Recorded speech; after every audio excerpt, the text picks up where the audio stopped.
Good morning. Today's topic is odontogenic tumors. Odontogenic tumors are arising from odontogenic apparatus. Now, odontogenic apparatus are the tissue which is responsible for the formation of tooth and tooth related structures. So, whenever there is a tumor which is arising from this apparatus, then it is mentioned as odontogenic tumors. Now, odontogenic tumors can come from both odontogenic epithelium as well as odontogenic ectomesenchyme. In the odontogenic epithelial tumors, the tumor is mainly comprising for odontogenic epithelial components, whereas odontogenic ectomesenchymal tumors, which will contain odontogenic ectomesenchymal components. There is one more group of odontogenic tumors, which is a mixed odontogenic tumor, which will contain both odontogenic epithelium and odontogenic ectomesenchyme, which is having a tumorous property. As a result of this, some of these tumors will also show formation of hard tissue as a result of epithelial mesenchymal interaction, which is a normal process which we see during the normal odontogenesis.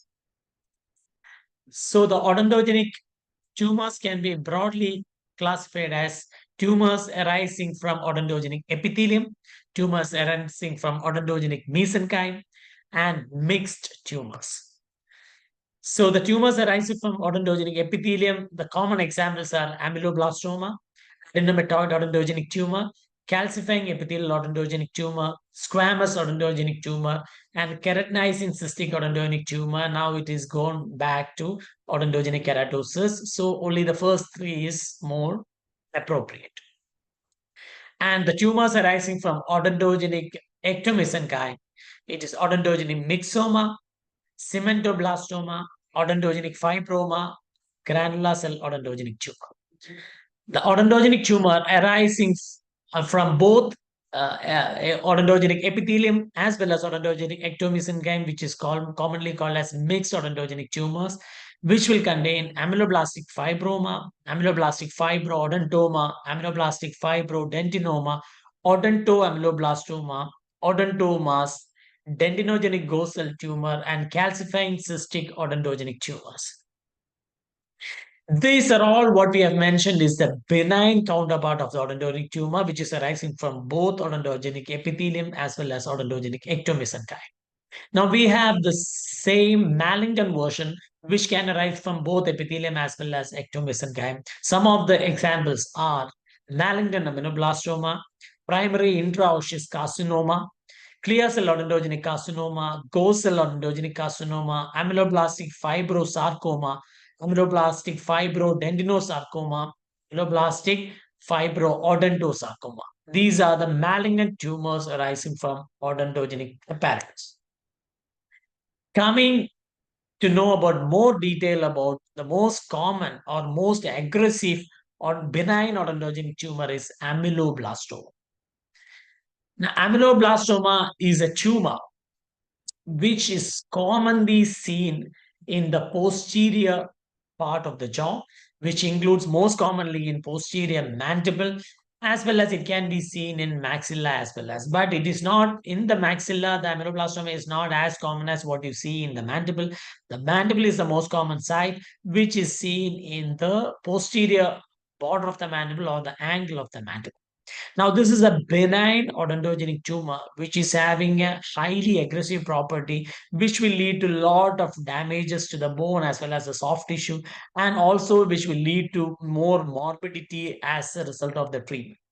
Now, this is mostly affect when you compare to female, males are commonly affected, and middle age to older age is commonly affected. Mandible is a common site, and the reason for the etiology or the pathogenesis of the odontogenic tumor, that is amyloblastoma, is that the reactivation of the odontogenic epithelium, which is seen commonly as odontogenic rest for all the normal individuals, but for some reason this get reinitiated or activated, and which will proliferate and becomes a tumor like mass, and typically it becomes an amyloblastoma. So now, as a result of this, considering the age and the gender, the location also is very specific, that it is more prominently seen in the posterior mandible. but as well as it can be seen in the maxilla also. There is some other version of ameloblastoma which is called as peripheral ameloblastoma, which is rare but seen as a soft tissue counterpart, soft tissue tumor. But usually the ameloblastoma is an intraosseous lesions which commonly comes within the jawbone, specifically mandible. Now, the clinical behavior, since it starts as a small swelling, but it has got an aggressive nature, it will cause expansion of buccal as well as lingual cortical plate. When it is in the mandible, if it is in the maxilla, it will do the same. It will cause the expansion of buccal as well as the palatal cortical plate in the maxilla. So it can grow up to large size, as in when if it is staying for a long time, it can go up to a large size. When it is go up to a large size, it will cause a lot of damage to the underlying bone. The tooth will become mobile and it will become loosened. There can be root resorption, and it can also cause pain and paresthesia. Initially, it might not give any complaints to the patients. It will only start as a small swelling, but as it grows in size, it will expand more, and it can perforate the buccal and the lingual cortical plate bone, and the tumor can grow outward from the mandible, and it can result in pain and paresthesia of the patients. Definitely, clinically, it will be visible, it can be palpable as a hard mass, and it will restrict the jaw movements of the patients if it grows to a larger size. And in radiograph, it has got a classic radiographic feature which is called as soap bubble appearance or a honeycomb appearance. As you say, see in the picture, it will cause multiple lobular pattern in the X-ray. That is the first picture. You can typically see a soap bubble appearance. Now, why the soap bubble is coming? As the tumor grow in size, when this tumor is arising from odontogenic epithelium, these epithelium will have a high proliferative index, and this will proliferate in multi-directional pattern.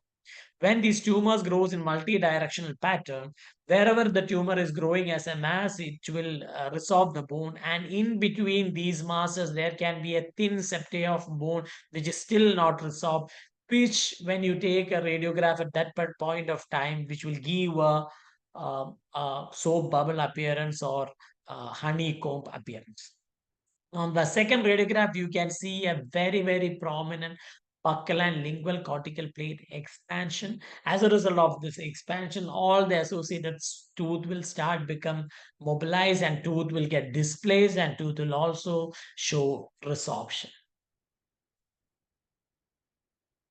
And this is another CT picture of a maxillary ameloblastoma where the ameloblastoma is completely taking up the sinus space, and it is causing a lot of expansion. And the second picture is a gross picture of a mandibular ameloblastoma. Once the mandible is resected, and when you remove the tumor from the mandible, you will see a lot of depression and a lot of bone damage in the mandible.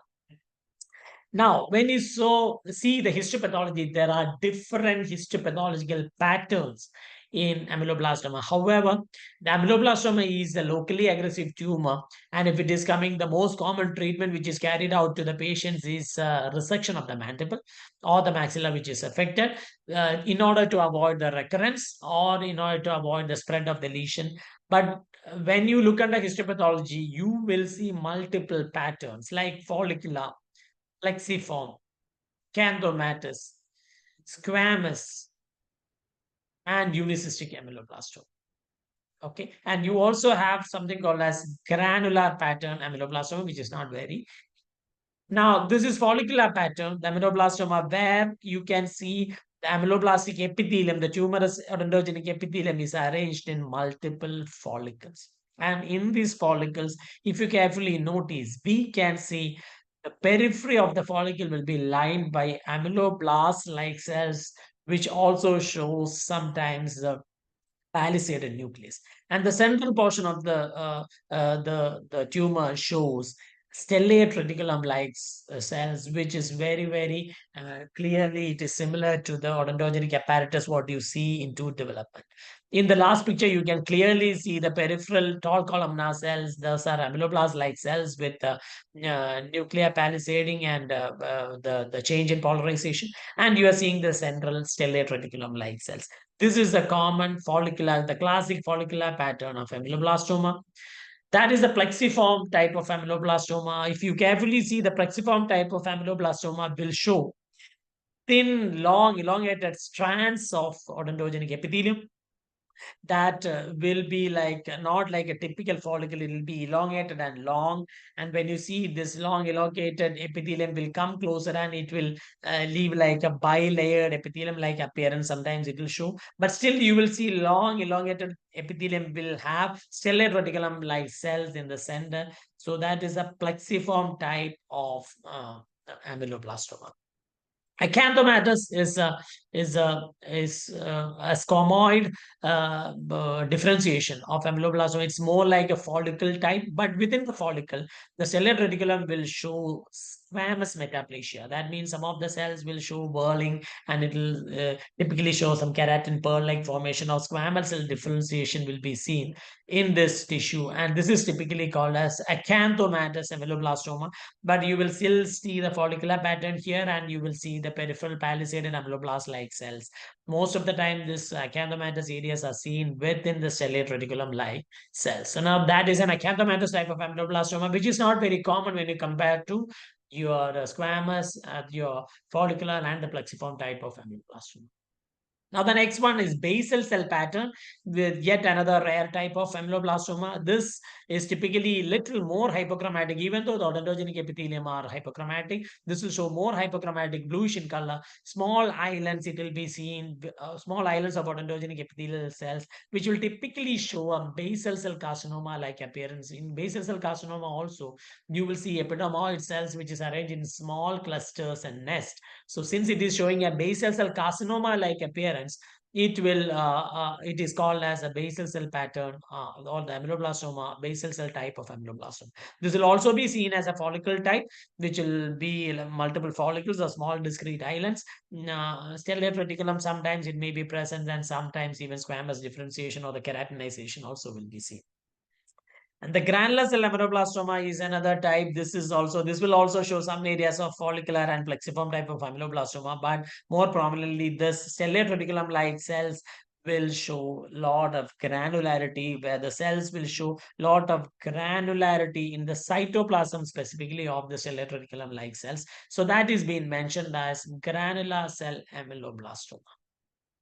And another variant, which is called as desmoplastic variant, where you will see desmoplasia is essentially means the connective tissue part is going to be dense and it is more hyalinized. And odontogenic epithelium, because of this more dense, odontogenic ectomesenchyme or odontogenic connective tissue is becoming more dense, and this will result in squeezing of the odontogenic epithelial follicle or odontogenic follicles, what you see as a part of the tumorous growth. Because of the desmoplasia, this has been compressed and it will look like odontogenic rest, what exactly will be similar to an odontogenic fibroma, which is a connective tissue odontogenic tumor. So desmoplasia essentially means it is a tumor which contains connective tissue which is being fibrosed and desmoplastic, and the epithelium will appear to be a little bit of squeezed, and it will appear or it will resemble the odontogenic rest type of cells. And this is something which I already mentioned, peripheral amyloblastoma. Usually amyloblastoma, since it is intraosseous lesions, because the odontogenic apparatus or the epithelium, the source of the odontogenic epithelium is always intrabony. So the tumor also is supposed to be developing from the intrabony portion only. But sometimes some of the odontogenic rest which can be present from the periodontal ligament, it can also be present in the oral mucosa. From there, it can result in a tumorous formation, which is called as a peripheral type of odontogenic tumor.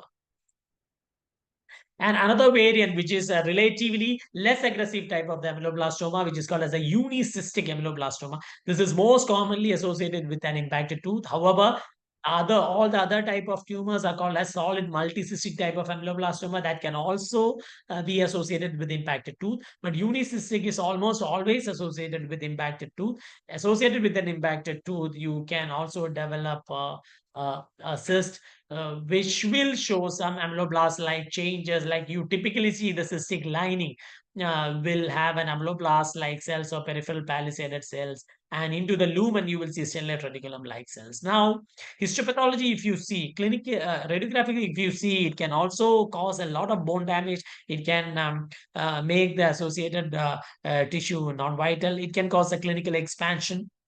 Most commonly, females are commonly affected, and younger age group or middle age will be affected.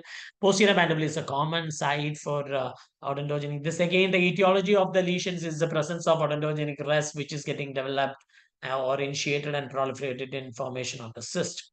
So now this we have three different types. One is luminal type, where the amyloblast like epithelium, which is restricted to the lining itself. It is not going anywhere into the connective tissue or into the lumen. It is restricted in the lining itself, which is called as a luminal type of the luminal type of lunicystic amyloblastoma. If this is proliferating more, and if it is extending into the lumen of the cyst, and if it is taking away all the spaces of the lumen and becoming like a solid lesions within the lumen, then it is called as an intraluminal. And then the another type is mural, that is when the odontogenic epithelium is proliferating, and if it is extending into the connective tissue part, then it is called as a mural type. So in the unicystic amyloblastoma, we have three different types of histology. One is intraluminal, one is luminal, and the other one is mural. Again, to brush up that, the luminal is the tumorous epithelium will be restricted within this lining itself. If it is going proliferating into the lumen, and if it is taking away a lot of space of the lumen, it is called as intraluminal type of unicystic amyloblastoma. And if it is proliferating into the connective tissue part of that, or the connective tissue capsule of that cyst, then it is called as a mural type of amyloblastoma. So these are the three histological variants of unicystic endoblastoma. Thank you.